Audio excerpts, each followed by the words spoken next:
Lead, Lesson 1, Catheter Selection.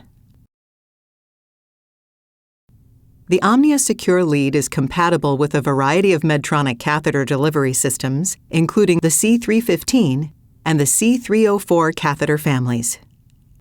Next, we will review the recommended catheter models for right ventricular placement. Catheter model selection may depend on patient anatomy. The C315 family has 3 recommended models for right ventricular placement: the C315 HIS, the S10, and the H40.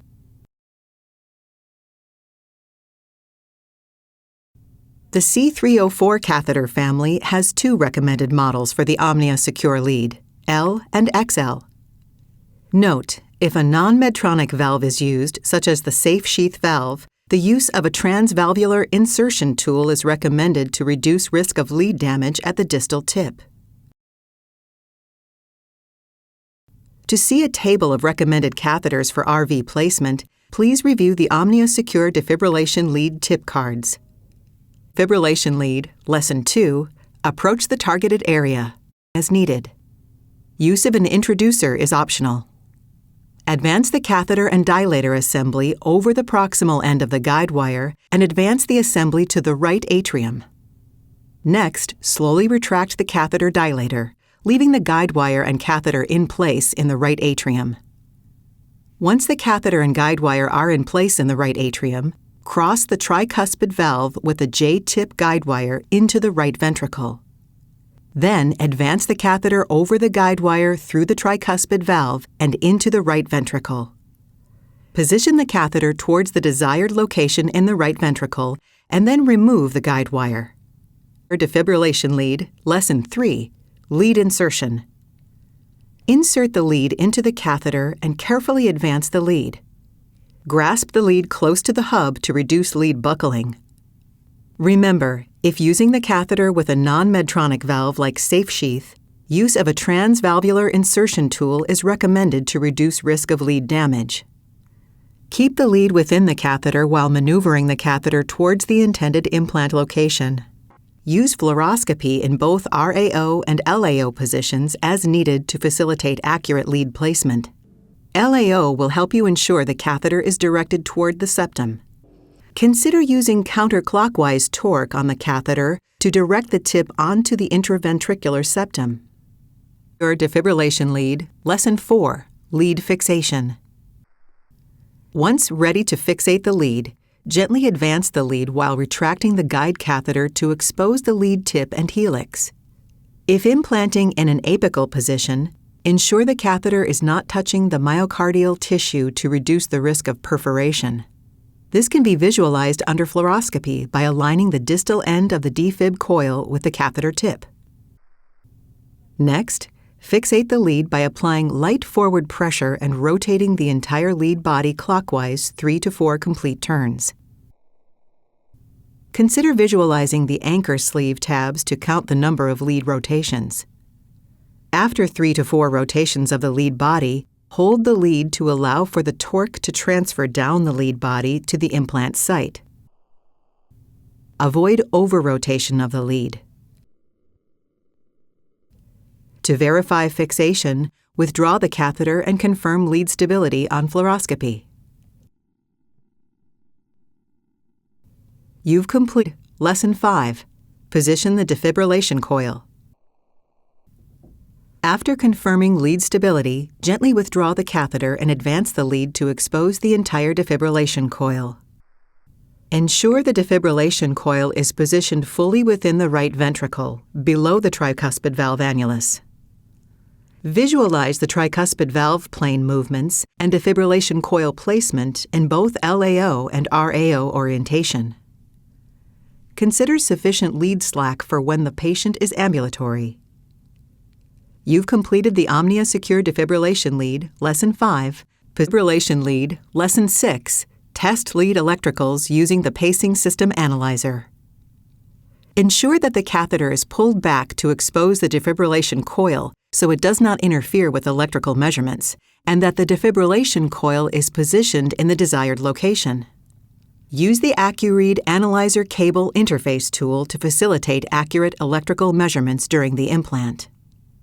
For an integrated bipolar connection, connect the black alligator clip to the connector pin. Then connect the red alligator clip to the RV coil. Next, verify sensing and observe for injury potential.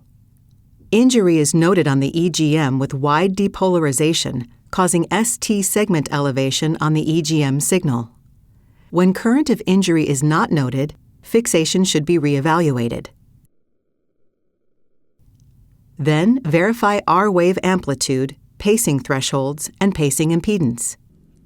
For SmartSync, set analyzer sensitivity at 0.15 millivolts and retain default filter setting. For the CareLink 2290 analyzer, set sensitivity to 0.5 millivolts and select New Filter.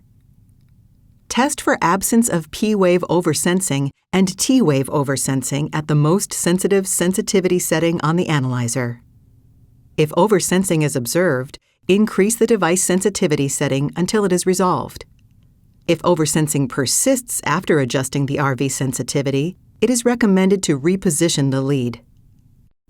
To reposition or remove the lead, advance catheter to align the catheter tip with the distal end of the defibrillation coil. Turn the lead body counterclockwise and withdraw the lead into the catheter. Lesson 7. Slit the catheter and retest electricals. Ensure the catheter is withdrawn into the right atrium prior to slitting, and adequate slack is present. Align the slitter with the notch or center of the hub and grasp the lead. Keep the cutting surface of the slitter in line with the hub and catheter shaft axis. Hold the slitter hand stable and pull back the catheter hand to slit the catheter. Although additional resistance may be felt from the transition of the hub to the shaft of the catheter, it is important to not move the catheter or slitter in a back and forth motion. Moving the catheter or slitter back and forth could cause damage to the lead or lead dislodgement. Ensure to pull the catheter back in line with the catheter axis. Once the catheter has been removed, retest the lead electricals using the analyzer. Assess R-wave amplitude, pacing capture thresholds, pacing impedance, and sensing performance. If R-wave, pacing capture threshold, impedance, or sensing performance are not acceptable, consider programming mitigations or repositioning the lead. You have complete lead, Lesson 8, Anchor the lead. Once you have removed the catheter and lead electricals are acceptable, anchor the lead to the fascia. Begin by positioning the anchoring sleeve against or near the vein. Anchor the lead using all 3 grooves with a non-loosening knot. To decrease the risk of the lead slipping through the anchoring sleeve, in one of the grooves, secure the anchor sleeve to the lead body with one suture around only the anchoring sleeve groove and lead body. Do not tie this knot to the fascia. In the other 2 grooves, secure the anchoring sleeve and the lead body to the fascia with a non-loosening and non-necrosing knot. Lesson 9. Connect the lead to device, retest lead electricals, and place lead and device in pocket. Before connecting the lead to the device, ensure all accessories are removed. Push the lead connector into the header block completely. Ensure the blue color band on the tip of the lead connector is visible in the pin viewing area and tighten the set screw. When placing the device and lead into the pocket, ensure that the leads do not leave the device at an acute angle. Loosely wrap the excess lead body around the outside perimeter of the can before placing in the pocket. Before closing the pocket, retest the electrical measurements with the device and ensure acceptable sensing performance. Program the device per the physician's preference. Remember to program the RV pacing and sensing polarity for tip to coil. Likewise, programming RV sensitivity to 0.45 millivolts may optimize sensing performance. Lastly, remember to program SVC off prior to any impedance measurements. Defibrillation testing should be performed at the discretion of the physician, taking into consideration the current clinical guidelines. The OmniaSecure defibrillation lead implant procedure is now complete. You've completed the OmniaSecure